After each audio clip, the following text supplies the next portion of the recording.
Justice anywhere is a threat to justice everywhere. Inspired by Dr. Martin Luther King Jr. Dear brothers and sisters, I stand before you today not in anger, but in hope. Not to divide, but to unite. Not to shout over others, but to speak to your hearts. There comes a time in history when silence is betrayal. And today, that time is now. The dream that must not die. More than 60 years ago, I had a dream. A dream that one day, all of God's children, black men and white men, Jews and Gentiles, Muslims and Christians, would sit together at the table of brotherhood. I had a dream that no child would grow up under the sound of bombs or sleep in the shadow of fear. I had a dream that walls of hatred would fall, and bridges of compassion would rise. But I must tell you today, that dream is still not complete. Not when cities are turned to rubble. Not when mothers hold lifeless children. Not when truth is buried beneath the politics of power. On the side of the oppressed. Some say, stay quiet. Some say, don't choose sides. But I choose the side of the oppressed. I choose the side of those whose cries are ignored, whose pain is unseen, and whose struggle is dismissed. We must never forget. Injustice anywhere is a threat to justice everywhere. I raised my voice for civil rights in America. I spoke against apartheid in South Africa. And if I were alive today, I would speak, with the same voice, for the people of Palestine. Palestine, a people unheard. Yes, Palestine.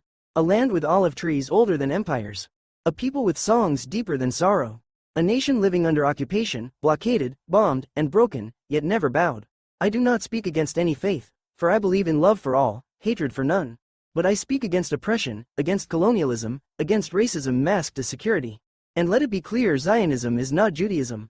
Judaism is a faith. Zionism is a political project that has taken the land, the lives, and the dignity of an entire people. A call to the world. Where are the voices that once said, never again? Where are the nations that claim to defend human rights? Where are the leaders who marched with me for justice in Selma? I tell you, if you stood with me in Birmingham, if you marched with me in Washington, if you believed me when I said, freedom is never voluntarily given by the oppressor, then you must stand with Palestine today. Because no child deserves to die in their mother's arms. No people deserve to live in cages, behind walls, or under drones. And no nation has the right to erase another. Let Palestine be free. I dreamed of a world where no flag flies over stolen land.